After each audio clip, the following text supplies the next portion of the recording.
Hi, everybody. You are so welcome to today's live section. Welcome, welcome. Yes, we are live. We are live. We'll just go ahead and continue. Have you ever reacted so strongly to something small? Have you done that before? You react to that small thing. Somebody must have talked to you. And later you wondered, why did I even react to that? Why did that really affect me deeply? You keep talking to yourself after you must have reacted. Maybe someone ignored you and you reacted. Maybe somebody corrected you and you reacted. Maybe somebody changed their tone when they were talking to you, but you did reacted. Or you didn't even respond the way you are expected to respond. But that was a reaction. But one thing is sure, you go back and you keep wondering, why did I even do that? Why did I even do that? Suddenly, your emotions exploded. There was anger, there was sadness, there was anxiety, there was defensiveness. You just tell yourself the truth. Most emotional reactions are not just that moment, they are not. It's not about the moment. The reaction is not about the moment. The reaction is not about the moment, but they are about what the moment touched inside of you. What is that reaction, that moment? What has it touched inside of you that is making you explode? What? Today, we are going to talk about emotional triggers, why you react so strongly, what's happening in your brain and the body, and how healing begins. Because our emotional intelligence is something that we really need to work upon. We need to work on it. You know why? Because the brain reacts when things don't go the way it expects it to go. So, what are those emotional triggers? What is an emotional trigger? An emotional trigger is anything that activates an intense emotional response. Anything whatsoever that activates an intense, a deep emotional response. But you know what? These things may be connected to pain, past pain. They may be connected to fear, past fear. They may be connected to rejection that you had in the past. They could also be connected to trauma. Maybe trauma you had when you were a child or something, or trauma that you experienced, or even emotional conditioning, how your emotions have been conditioned. Some of those examples could be the tone of the voice, the tone of the voice. There could be feelings that are ignored. Before I go further, I would like to introduce myself again. Hi, everyone. My name is Nurse Obi. I am a nurse and I am a mental health and addiction advocate. You are welcome to today's channel, Thrive Recovery Academy. You are so welcome. Please share this video with your loved ones. You can subscribe to this video. You can comment on this video. Let us hear your thoughts. Thank you so much. You are so welcome. We'll continue with examples of emotional triggers. Number one, I said the tone of your voice. Number two, I said the feeling that you ignored. It could be criticism, it could be rejection, it could be being misunderstood, it could be silence. All these things can be an emotional trigger. They are emotional trigger. One thing that you need to know, you are not just reacting to what happened, you are actually reacting to what it reminds you of. What is that thing that this emotional trigger is reminding you of? That is that thing that you are actually reacting to. Why is your emotions, why are those reactions bigger than the situations? Why are those reactions feels bigger to you than the reactions. Your nervous system remembers pain. I've always told you, your nervous system is conditioned for safety. It is the body safety zone. It's always looking for that safety. It's looking for that survival. Your body stores emotional experiences. Now, the brain associates current situations with past emotional wound. What is that current situation that you are going through that your brain is relating to your past experience? Someone was telling me that because she actually saw her kids, my mentor actually, because she saw her kids, sorry, knew someone when she was younger that drowned while swimming. She told herself she will never allow her kids to swim. That was a trigger. The trigger that she saw somebody that drowned while swimming.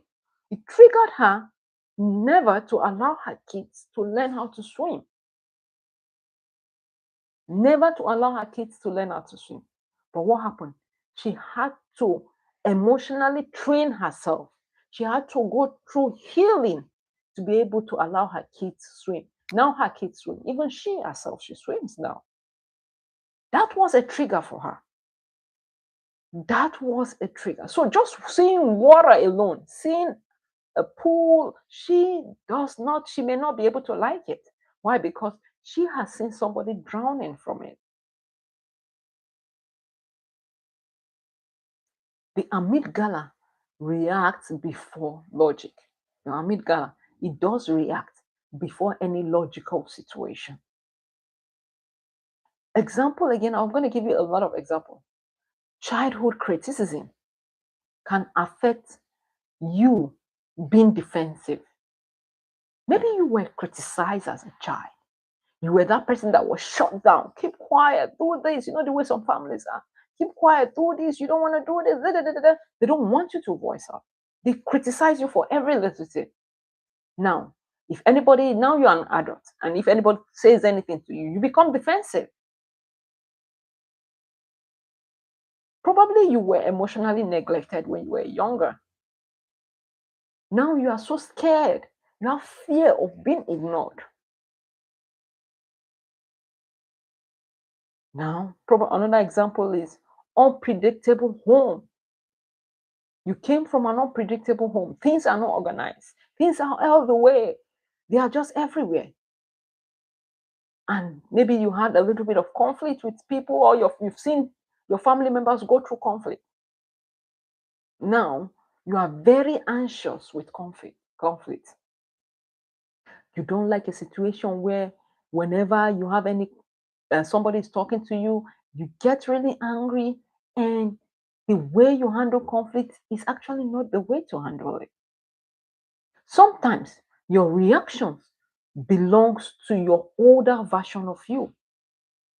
What you are reacting to now is possible an older version of what you experienced when you were younger. Now, how is the brain set up? How is the brain set up with triggers? What is the brain science behind triggers? We already knew about the amygdala, which is the alarm system of the brain. It alarms the brain whenever anything that the brain doesn't want is coming its way. Cortisol is a hormone, adrenaline is a hormone that is being released after you have that trigger. Now, when you have that trigger, there's what they call the fight, the flight, and the freeze response. The brain will either react by either freezing, or it's reacting by either fighting or even just taking off. Why? Because the brain is built for a survival mode. The response.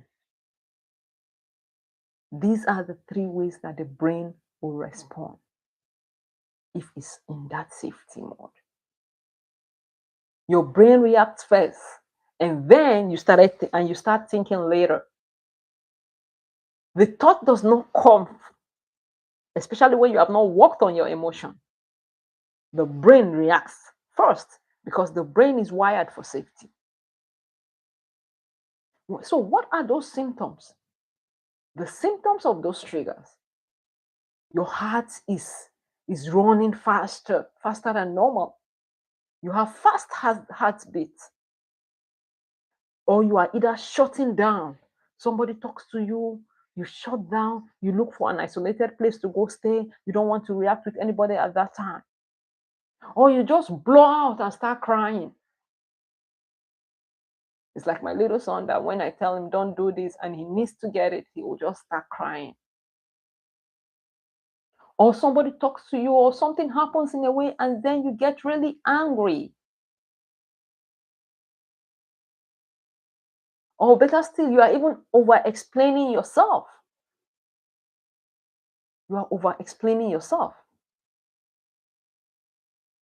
You are panicking even when you don't have to. These are all symptoms of the reaction, how the brain reacts. Now, what are those emotional triggers that people actually miss? What are those triggers that people miss? One of such triggers is feeling ignored. You always feel, I don't matter. Nobody looks at me. Whatever I say, they don't even take whatever I say. You feel always feel left out. Triggers leaves abandonment wounds on you. Number two is criticism. Criticism. Emotional triggers can actually leave shame or inadequacy in you.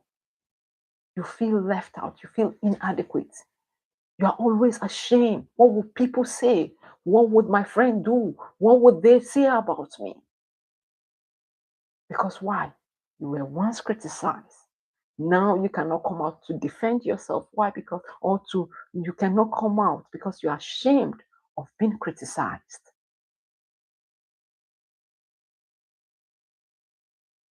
Those hidden emotional triggers could be when someone is raising his voice on you. That can actually trigger fear. It can trigger survival mode. Another example is silence. Silence can feel like rejection or even punishment.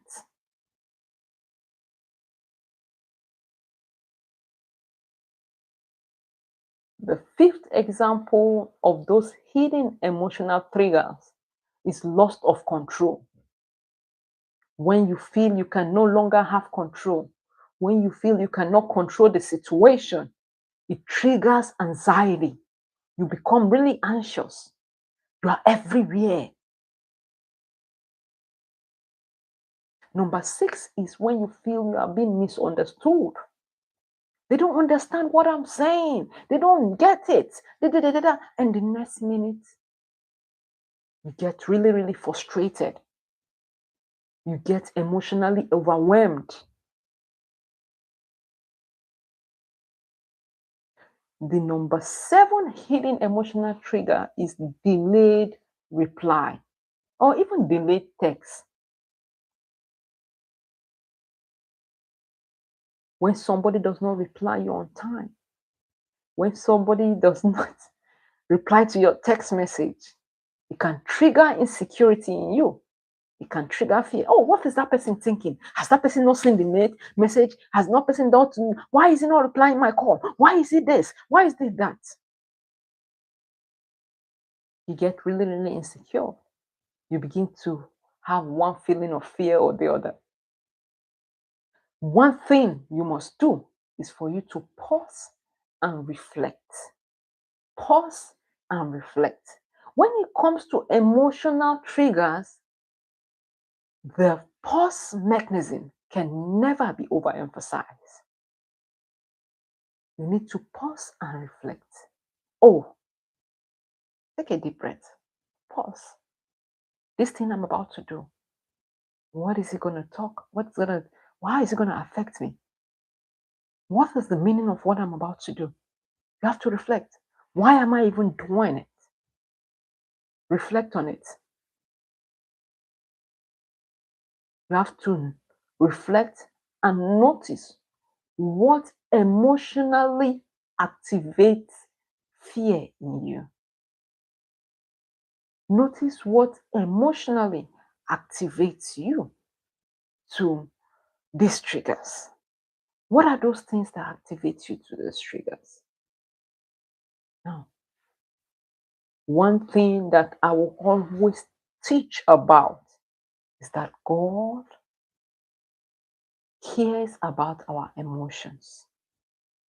He cares about our emotional healings. That's why in the scripture it told us, guide your heart with all diligence. You know why? Because he knows things that trigger us comes from our heart. Guide your heart with all diligence, because out of it are the issues of life. Out of it are what? The issues of life. Guide your heart, guide your emotions, guide your brain. In Psalms chapter 147, verse 3, God, he said he heals the brokenhearted. God heals. He cares about your emotional healing. When you heal your triggers, it's not weakness. No. Healing of your triggers is never weakness. It is wisdom. It is wisdom that will help you in the journey of life. It is wisdom that will help you, that will help your mental health. It is wisdom that will help you in situations of life. Now, how do you heal those emotional triggers? How do you heal them? Like I've always said, pause before reacting. You have to pause before reacting. When you are aware of your situation, it helps you and it helps to interrupt automatic reactions. You know, this is the trigger I'm having.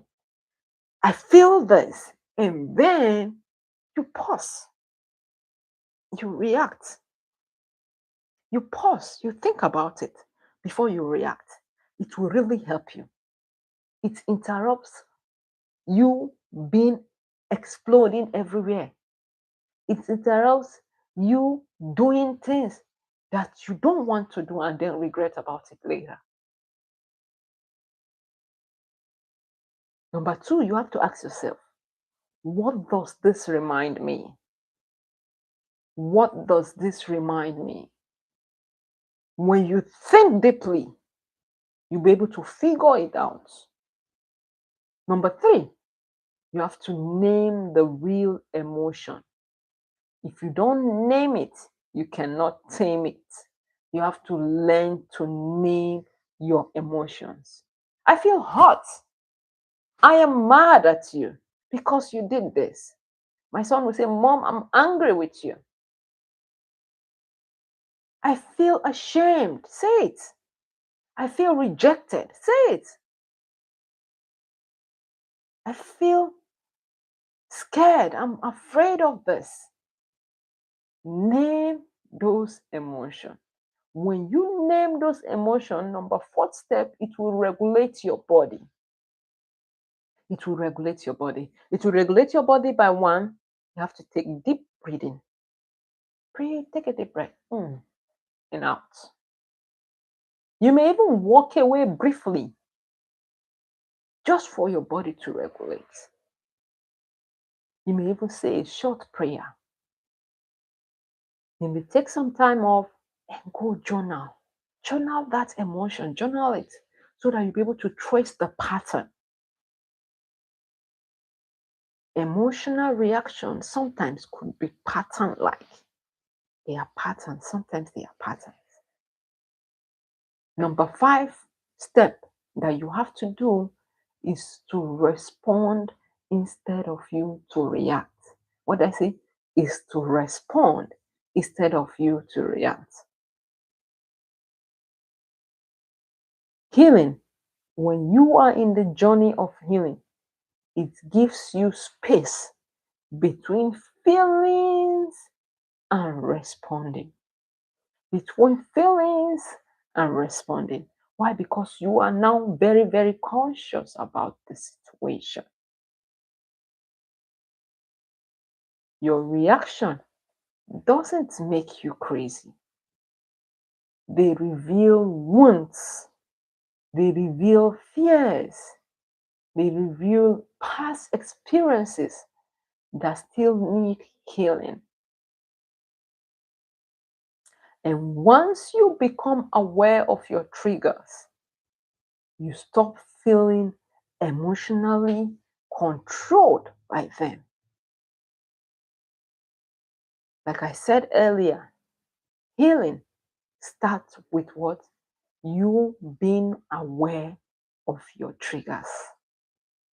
Healing starts with you being aware of your triggers.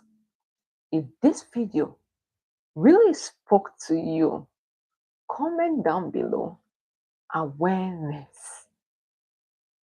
Share this video with someone. Like, subscribe to this channel. For those that are struggling, you can share this video with them. You can share this video with your kids, with your loved ones, and begin to work on your emotions.